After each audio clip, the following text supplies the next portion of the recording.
Hey guys, welcome back to the channel for another video. Today celebrates 12 years since Ninjago first started. Yeah, in 2011, the very first pilot episodes were released. This launched 12 years and counting of one of LEGO's most successful themes. Of course though, in its early years, Ninjago was just supposed to be a 3-year franchise, from 2011 to 2013. And so we got the pilots in 2 seasons, as well as their corresponding sets.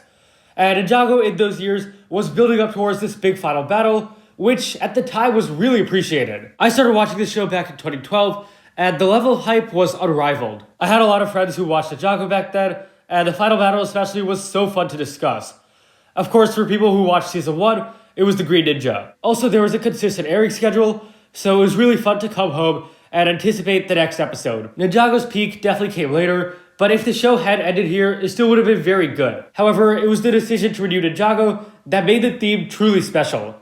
I'm not a big fan of Season 3, but love it or hate it absolutely revitalized the fanbase and show. And I think it opened the door to what many fans believe is the golden period of Ninjago, which was Season 4, Season 5, arguably Season 6 too. These seasons are still very iconic, and really capture the spirit of the original Ninjago seasons. These seasons also introduced core concepts like Jitsu, the Elemental Masters, and the 16 Realms. Then Ninjago kind of hit a rough patch.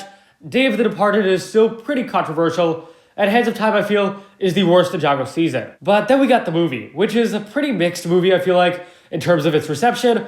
I personally feel like it's just okay. It was a pretty weak movie for Ninjago and the LEGO movies, but it did pave the way for a lot of good change. Season 8 is my favorite season of Ninjago, and it started a 3-season OD trilogy, which I feel like is Ninjago's peak. These seasons really mature the storytelling, and I felt like the show was growing up with its viewers. Seasons 8 and 9 are simply incredible, and Season 10 is very flawed, but it's still a really good season too. I was excited to see this become Ninjago's new normal, but it wasn't meant to be.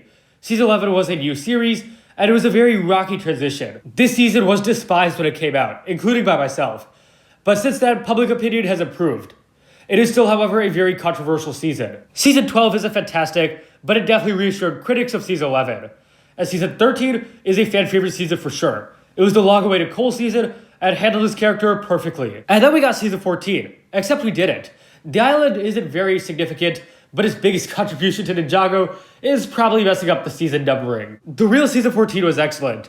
It did big things for the characters and story, and signaled that Ninjago was ready to be ambitious again. But Ninjago's final season, Crystallized, didn't stick the landing. Some people love this season, some people hate it, or you're like me who's in between, but there was no unified response to the season as there was with Seasons 13 and 14. It had a lot of cool concepts for sure, but left a lot of older fans feeling unsatisfied, skeptical, or simply disinterested. This year, Ninjago is getting a second spin-off series, and very little is known about it. We know it exists, we don't know what it's about. So we celebrate Ninjago's 12th birthday this year in kind of an in-between phase. No matter what happens next though, Ninjago will always be a special show. It has a unique ability to appeal to viewers of all ages, and it tells stories that are genuinely compelling and powerful. So on that note, happy birthday to Ninjago. Here's to many more years of fascinating stories and great memories. Thank you so much for watching. If you enjoyed, please leave a like, subscribe, share with anyone whenever you know. Share your memories with Ninjago and your experiences below, and I'll see you guys next time.